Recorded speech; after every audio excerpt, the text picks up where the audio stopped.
마태복음 7장 6절 한 절 말씀을 봉독해 드립니다. 마태복음 7장 6절입니다.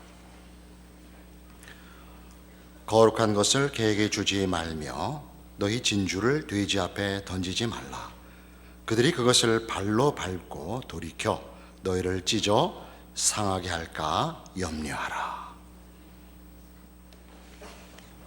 거룩한 것을 개에게 주지 말며 너희 진주를 돼지 앞에 던지지 말라. 그들이 그것을 발로 밟고 돌이켜 너희를 찢어 상하게 할까 염려하라. 알아먹지 못하는 자에게, 그 가치를 모르는 자에게 값진 것을 주어 쓸모없는 결과를 초래하지 마라, 이렇게 읽힙니다. 요한복음 8장에 가면 바로 이 문제가 예수님의 생애 속에서도 이렇게 드러납니다.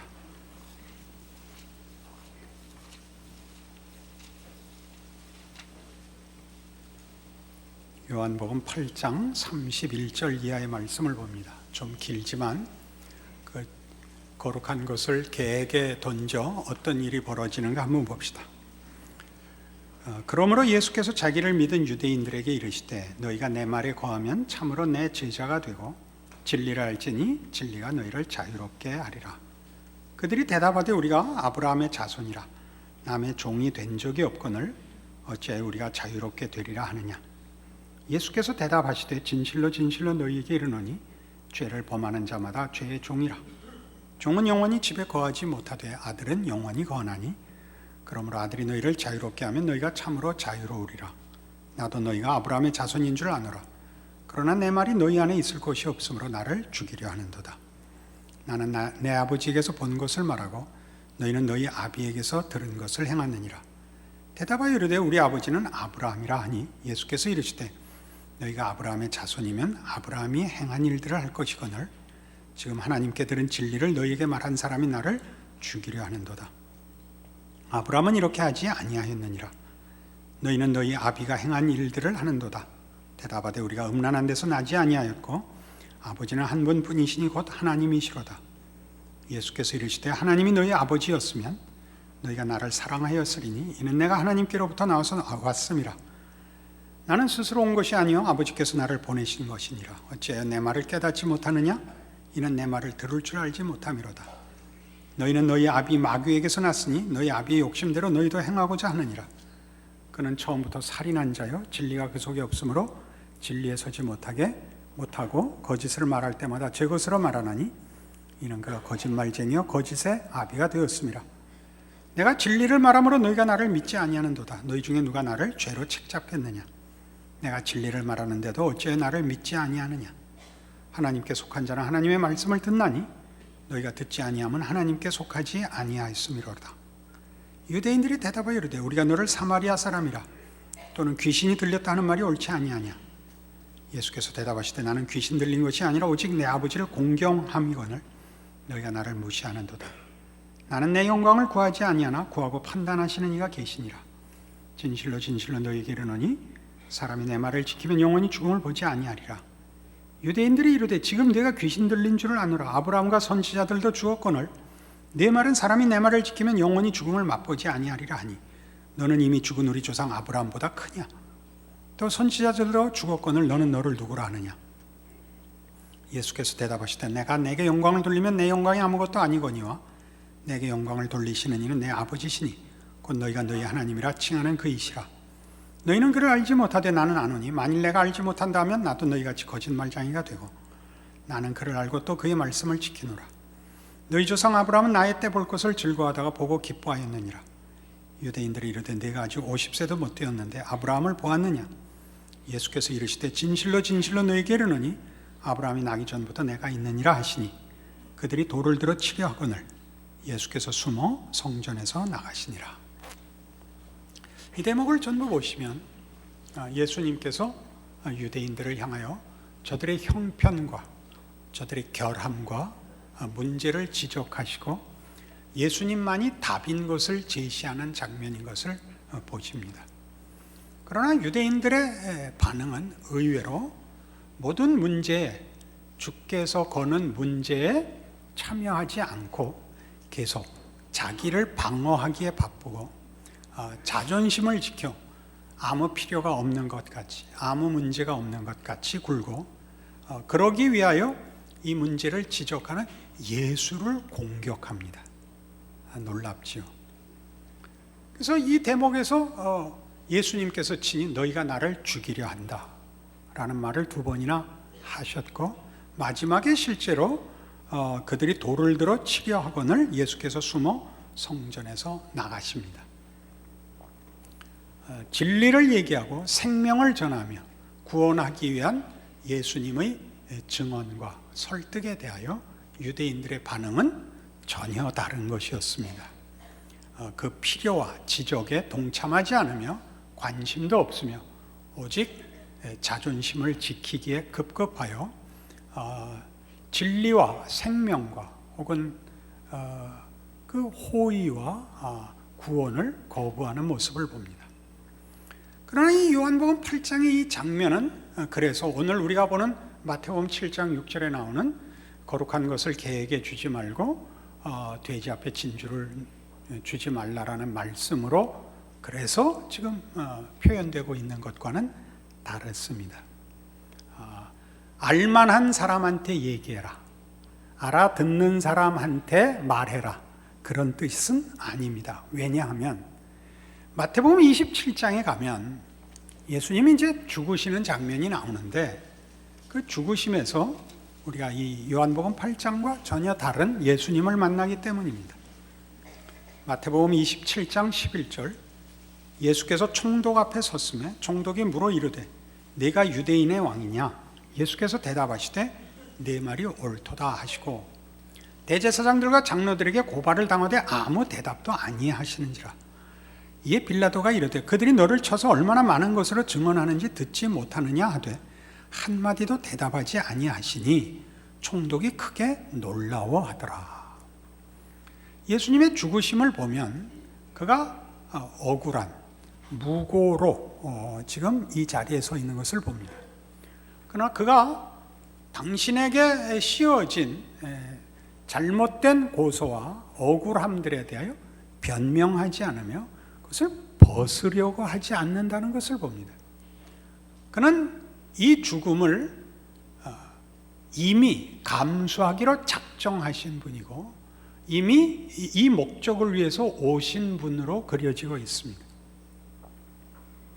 요한복음 8장에서 예수님과 유대인들 간의 격렬한 논쟁이 말하자면 설득과 설명에 관한 것이라면 주님은 지금 이 자리에 서서 잠잠하실 수 없습니다.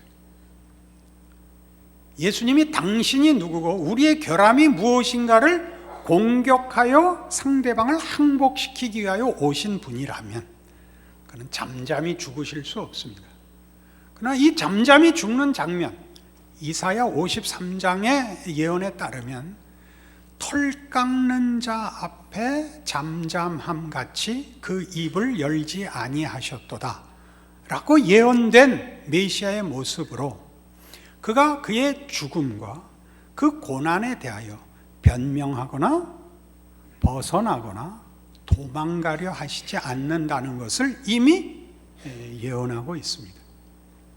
예수님은 억울함을 감수하신 바로 그 이유 때문에 누구를 설명하여 납득시키는 사명으로 이 땅에 오신 것은 아니라는 것을 우리가 얼마든지 확인할 수 있습니다.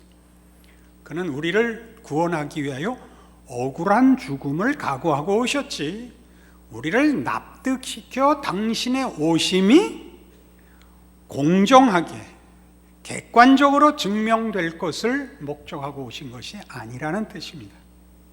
그렇다면 오늘 마태복음 7장 6절에 나타나는 거룩한 것을 개에게 주지 말고 진주를 돼지 앞에 두지 말라는 얘기는 개, 돼지를 경멸하라는 그런 말이 아니라 개, 돼지에게 필요한 건 진주보다 더 급한 무엇이다, 그런 뜻이죠. 우리 식으로 하면 진주 팔아서 자기 필요한 거 사면 됩니다. 개와 돼지는 그런 개념이 없습니다. 개와 돼지를 위해서 필요한 것은 우리 그저 보편적인 이해를 갖고 보자면 먹을 것이 가장 급한 것이죠. 진주가 자기네가 먹는 것을 얼마나 많이 살 수 있는가를 모릅니다.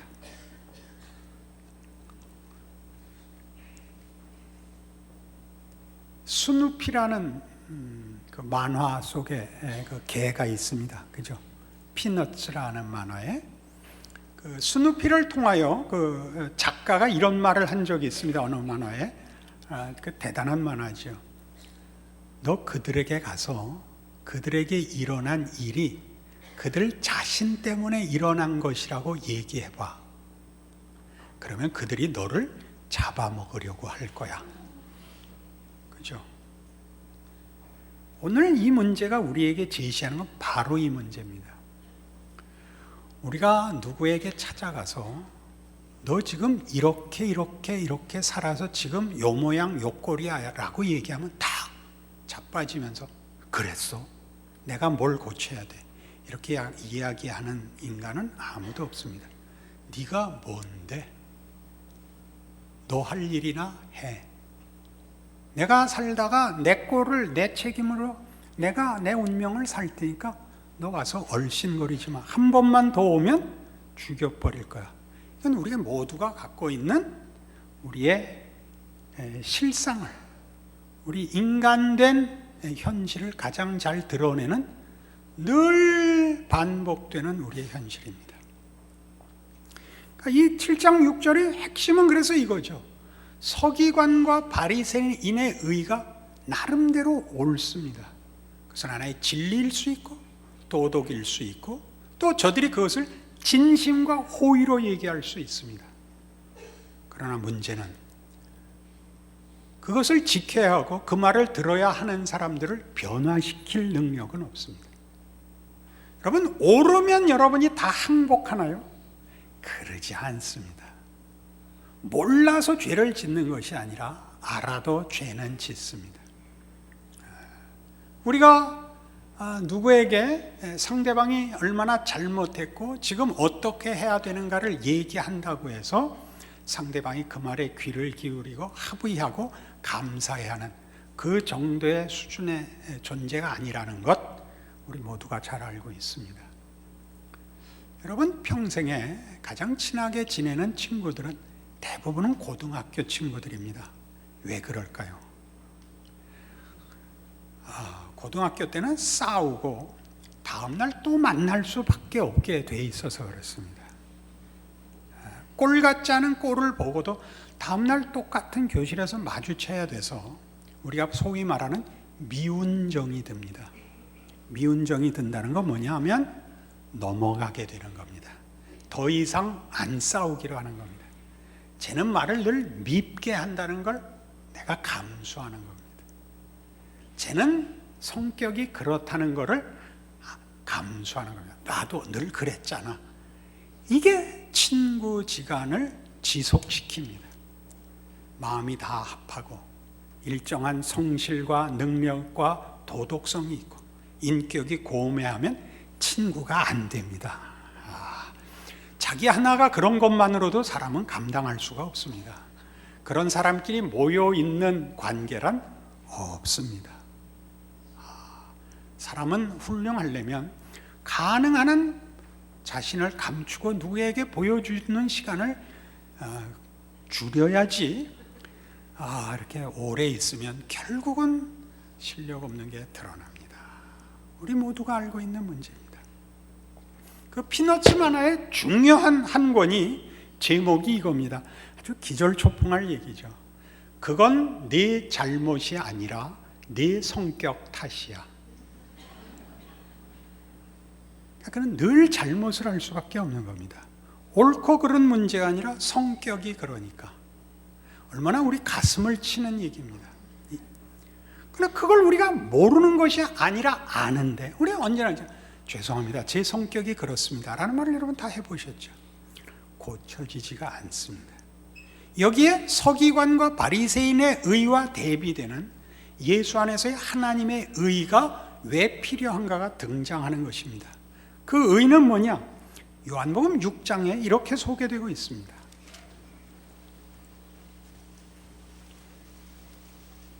요한복음 6장 53절. 예수께서 이르시되 내가 진실로 진실로 너희에게 이르노니 인자의 살을 먹지 아니하고 인자의 피를 마시지 아니하면 너희 속에 생명이 없느니라. 내 살을 먹고 내 피를 마시는 자는 영생을 가졌고 마지막 날에 내가 그를 다시 살리리니 내 살은 참된 양식이요 내 피는 참된 음료로다. 내 살을 먹고 내 피를 마시는 자는 내 안에 거하고 나도 그의 안에 거하나니 살아계신 아버지께서 나를 보내심에 내가 아버지로 말미암아 사는 것 같이 나를 먹는 그 사람도 나로 말미암아 살리라. 대단한 말씀입니다. 진주를 던지지 않고 진주를 팔아 음식을 주기로 하신 겁니다. 당신이 우리를 설득하러 오거나 정죄하러 오시지 않고 당신을 우리의 양식으로 내주시기로 하시는 겁니다. 그래서 그의 살을 먹고 그의 피를 마시라고 권함으로써 우리라는 존재가 우리의 살과 피가 예수로 재구성되는 일을 위하여 오십니다. 그리하여 하나님의 자녀가 되며 하나님의 사랑을 받는 백성이 되어 하나님의 보호하심과 넉넉하심 속에서 비로소 우리는 누구의 말을 들을 수 있고 호의를 받아들일 수 있고 비판을 감수할 수 있고 화해할 수 있고 용서할 수 있고 사랑할 수 있게 됩니다. 왜 이런 얘기를 예수 안에서만이라고 얘기를 해야 되죠? 우리 자연인들이 현실에서 가장 많이 갈등을 겪는 대목이 이거기 때문입니다. 상대방을 납득하기에 우리가 할 수 있는 것은 호의, 진심, 희생입니다. 그걸로 납득되는 사람은 없습니다. 상대방이 몰라서 그러지 않습니다.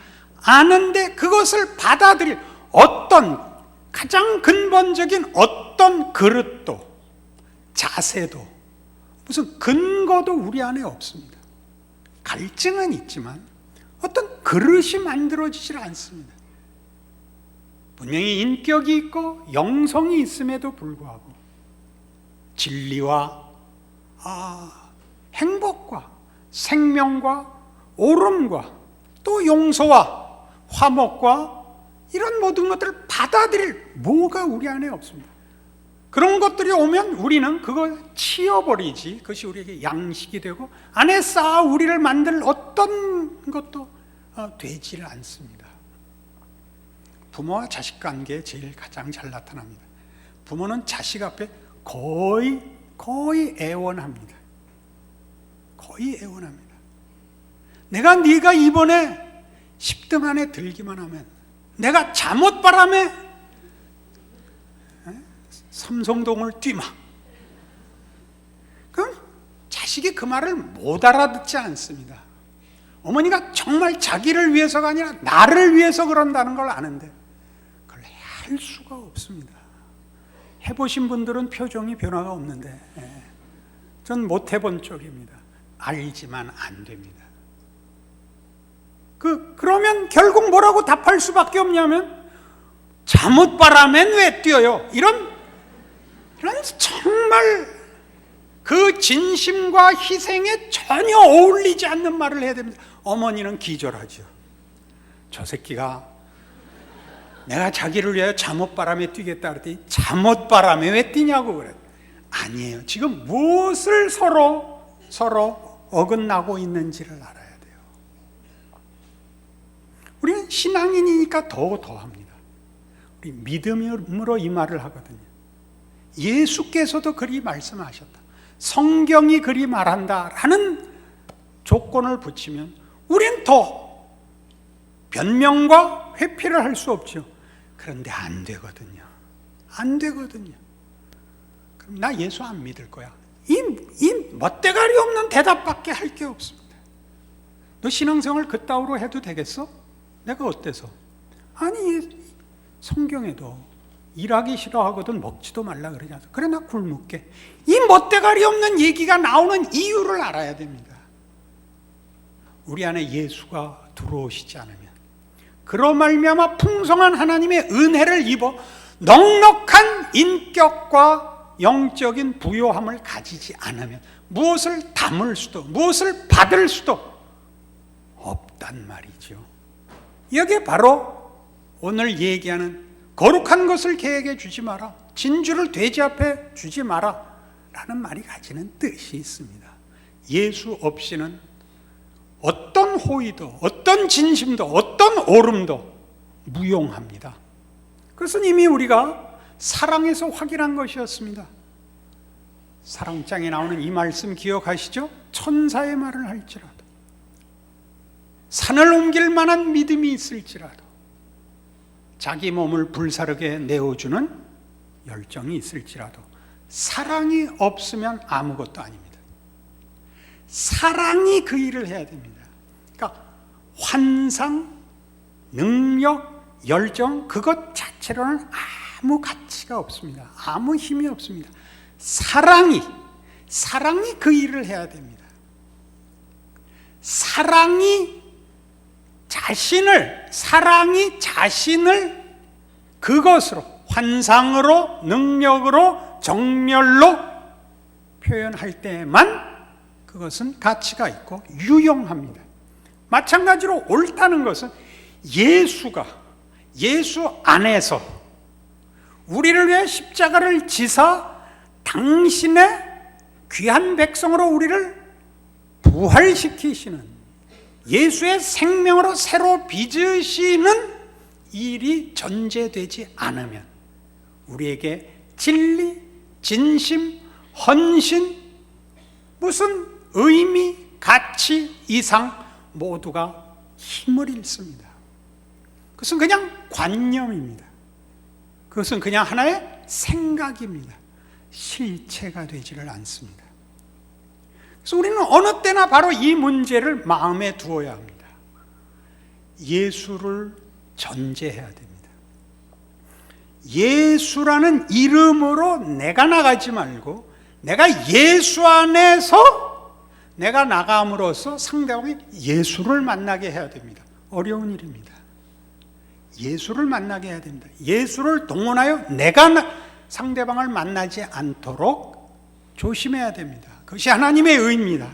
그래서 에베소서 4장에는 이런 중요한 권면이 나옵니다. 바로 이 문제, 상대방이 예수를 만나게 하라, 너를 만나게 하지 마라, 이렇게 나오죠. 313페이지 에베소서 4장 29절입니다. 무릇 더러운 말은 너희 입 밖에도 내지 말고 오직 덕을 세우는 데 소용되는 대로 선한 말을 하여 듣는 자들에게 은혜를 끼치게 하라. 하나님의 성령을 근심하게 하지 말라. 그 안에서 너희가 구원의 날까지 인치심을 받았느니라. 너희는 모든 악독과 노함과 분냄과 떠드는 것과 비방하는 것을 모든 악의와 함께 버리고, 여기까지는 이게 이제 기독교 신앙이라는 것이 대단히 윤리적으로 이해됩니다. 그러나 이것이 윤리와 도덕 이상인 것은 그 다음 절을 보시면 이렇게 드러납니다. 서로 친절하게 하며 불쌍히 여기며 서로 용서하기를 하나님이 그리스도 안에서 너희를 용서하심과 같이 하라. 그래서 불쌍히 여기라는 것은 우월감을 가지고 동정하라는 뜻이 아닙니다. 우리가 대책이 없다는 걸 알아야 됩니다. 대책이 없다는 것. 우리가 어느 한 사람의 변화를 위하여 아무런 도움을 줄 수 없다는 걸 알아야 됩니다. 우리 스스로에게도 그렇습니다. 우리는 설명을 잘하면 내가 다른 무슨 음흉한 생각을 가지고 내 욕심을 위해서 상대방을 이용하는 것이 아니라는 것이 증명이 되면 상대방이 납득한다는 생각을 가지고 있습니다. 사람은 그것으로 납득하지 않습니다. 지금 우리의 영혼의 갈증은 하나님과의 관계에 관한 것입니다. 예수 안에서 하나님이 베푸시는 영적 풍요로움을 받지 않고는 인간은 살도 피도 뼈도 있을 수가 없게 되는 것입니다. 우리가 이것을 비판하지 말라에서부터 출발한 것임을 기억해야 합니다. 우리에게 시급한 것이 무엇이냐입니다. 그래서 우리가 예수 안에서 하나님의 자녀로 영적으로 살찌는 문제인 것입니다. 그래서 예수 안에서만 허락되는 것이요. 그 일이 허락되었을 때에만 우리는 비로소 우리가 예수 안에 있다는 것을 자신과 이웃에게 그 책임을 할 수가 있습니다. 그래서 우리는 내가 예수 안에서 얻은 이런 해답들과 넉넉함들과 이제 주고받고 용서하고 기다리고 이해할 수 있는 일들을 나 개인적인 차원에서는 불쌍히 여기는 것으로, 친절하게 하는 것으로, 용서하는 것으로 합니다. 이것들은 다 이런 의미와 다르다는 걸 알아야 됩니다. 상대방을 내 마음에 들게 명분과 논리로 강제하는 것과 다릅니다. 오늘날 한국교회 성령운동이 그렇습니다. 기적이 동원될 때 그렇습니다. 기적과 성령으로 인하여 조급한 확인 때문에 한국교회 성도들은 기다려야 하고 답답해야 하는 것이 가지는 더 깊은 생각, 더 긴 훈련이라는 것에서 자꾸 도망을 갑니다. 하나님이 누구신가를 아는 것은 이 참으로 지루한 반복되는 일상과 평범함 속에서 하나님이 만들어 가신다는 걸 알아야 됩니다. 한 영혼을 채우고 신앙인격을 만들어내는 것은 우리가 살고 있는 일상, 범상한 일 속에서 하나님이 신비롭게 만들어가는 것들입니다. 보약 먹고 크지 않고 그 밥에 그 나물 먹고 크는 것과 같습니다. 좋은 약 먹으면 IQ가 100씩 올라가는 게 아닌 것과 같습니다. 예수 그리스도 안에 있는 의, 하나님이 우리를 만들어 가시고 채우시는 방법과 거기에서 특별히 기다려야 하고 용서해야 되고 비판하지 말아야 하고 명분으로 조급하게 상대방을 요구하지 않아야 되는 이 의, 여러분들 신자된 인생 속에서 꼭 필요한 실천의 내용들이요, 원칙들입니다. 넉넉한 마음으로 여러분의 삶을 살고 여러분이 만나는 사건과 이웃들 앞에 이 의를 드러내시는 하나님의 사람이기를 바랍니다. 기도하십시다. 하나님 아버지 은혜를 감사합니다. 돌이켜보면 우리의 핍절함과 갈증과 우리의 분노는 다 우리의 영혼의 가난함 때문이었습니다. 우리는 그것을 이웃에게 책임을 씌우고 분노하고 억울해했습니다. 예수 안에서 하나님의 사랑이 이렇게 나타나고 새 생명이 주어졌고 예수로 말미암는 십자가에 그 무한한 은혜가 베풀어졌는데도 우리는 아직도 부요하지 못합니다. 오늘도 말씀으로 우리를 깨우치셨으니 우리 자신을 위하여, 우리의 신자된 인생을 위하여 하나님의 의를 힘입어 승리하는 자 되게 하시옵소서. 그리할 때만 우리는 우리 이웃 앞에 참다운 빛과 소금으로 설 것이기 때문입니다. 예수님 이름으로 기도합니다. 아멘.